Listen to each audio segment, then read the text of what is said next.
Hey Queen Bay, so we are back and it's day 4. And we've done a lot of work, but I'm gonna tell you today we're gonna put in some work.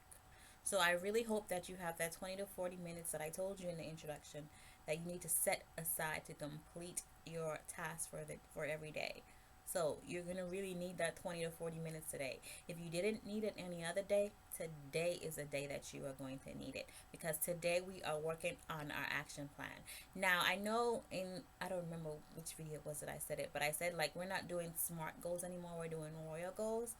But here is where I want you to get smart, right? Because I don't want you to get smart when you start the goal and you start putting yourself in this box of, oh my gosh, I can't get this and I can't get that, and I can't get that done, so I'm just not even going to work on it as a goal. Now that we have our big, juicy, ambitious goal, now we're going to start to get smart, right? So what does that mean?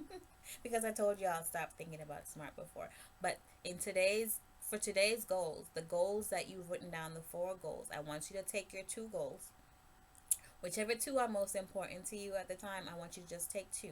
Now it depends on what your goals are, and let me say that. So once we start breaking down the action plan, if your goals don't conflict with each other, for example, if one of your goals is probably losing weight and another one is like starting a business, and some days you decide, okay, I'm gonna probably exercise like Monday, Wednesday, Friday, right? And when you're working on your business, you're working on your business during the daytime, which is like maybe every day of the week or whatever. If the goals don't conflict, then yeah, you can work on both of them at the same time. Like those 2 goals don't conflict because your daily and your weekly tasks probably won't interact. Like when you're working out, you're probably working out in the early morning or the late afternoon, and those aren't the times that you're working on your business. But if your goals conflict, like let me kind of think of a conflicting goal. So you said you want to start a business, and you said you want to write a book because I said I want to finish writing my book, right? Um, but the only time that you have to do both is after your 9 to 5, if you have a 9 to 5, and it's in the nighttime. You can't commit to writing your book and starting a business at the same time. So I need you to pick whichever one is most important to you and focus on just that one. I'm not saying you're not going to focus on the other one. I'm just saying that you're going to prioritize the one that you want to work on now first. So if your goals conflict like that, I need you to set one aside and just start on one. And then you phase in the other goal once you've had like at least a couple months of working on this goal and it's in your schedule and you're continuing to do it. If you've ever seen that Whole Food commercial with the woman with the backup Thanksgiving, right? She was like, we just phase it in. That's what I want you to do with your goal. Just phase it in. So I want you to start working on one, and once you have a routine going and your habits going and you're constantly working towards that goal, then you start bringing in the other goals. But if you have more than one goal that doesn't conflict, then you can do both at the same time. So um, let me back up. So today what we're doing is we're working on our action plan. So for your goals, and I just want you to pick 1 or 2 as long as they don't conflict, I want you to answer the following questions, right? The first one is, what can you do daily, weekly, and monthly to accomplish this goal? So if you're writing down your action plan, it's actually broken out. If you have the workbook, it's broken down for you to break it down in each section, daily, weekly, and monthly. What are the things that you can do to complete this goal? Now, if this a goal is something new that you've tried that you've never done before, and especially if you're working on big royal goals, it's probably something you've never done before. One of the things that you probably will be doing is research, right? Because you have to research a little bit before you just jump into it, right? But we're not going to stay in the research mode all the time. So the other thing that we're going to do is, and let me go to the book. I know everybody doesn't have the book, but I want you to understand what I need you to write for those of you who don't have the book. So if you do not have the workbook that goes along with this challenge, I need you to also write, when are you going to actually go back and see how far you've come with the goal. So I need you to pick a date, and preferably one that's within the next 3 months. When are you going to go back and look at how far you've come from when you started this goal? So we're in January right now, so maybe January, February, March. You put a deadline for March. I'm going to assess where I am with this goal by the end of March. So that's the second thing I need you to do. I need you to think about the daily, weekly, monthly things that you can do to work towards this goal. Then I need you to pick a date where you're going to reassess the goal, and preferably one that's within the first the one, two, or third month. First, second, or third month. I can't speak now for some reason. The next thing I want you to write down is, how will you feel when you accomplish the goal? How will the goal, completing the goal, make you feel? And the third thing, how will you reward yourself once you complete the goal?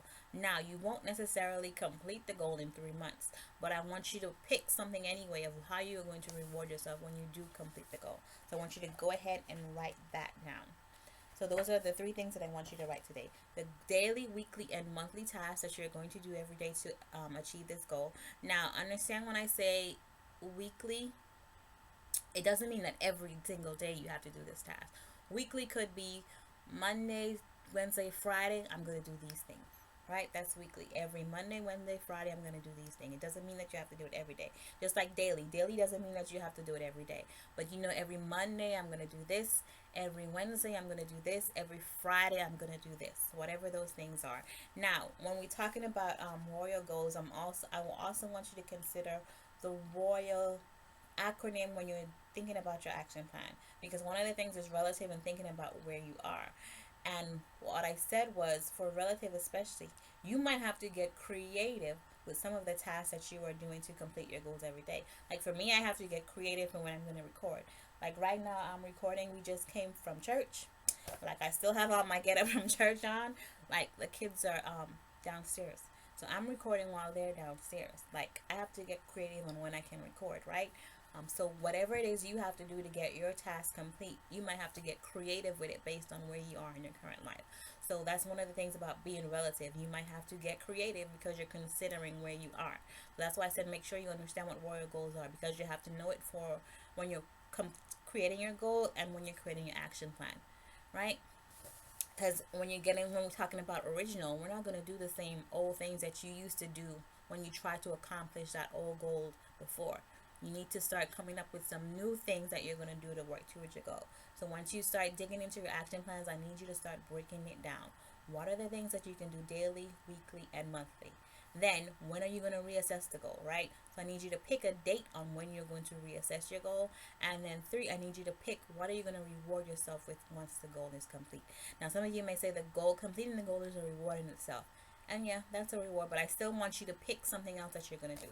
Maybe have a glass of wine. Maybe go out and have dinner. I need you to pick something that you're going to do to acknowledge that you have completed this goal. So pick something besides the goal is just a reward in itself, because I know I used to say that too. Now I'm talking to those of you who have the workbook. You have a section to fill out all the things that I just said.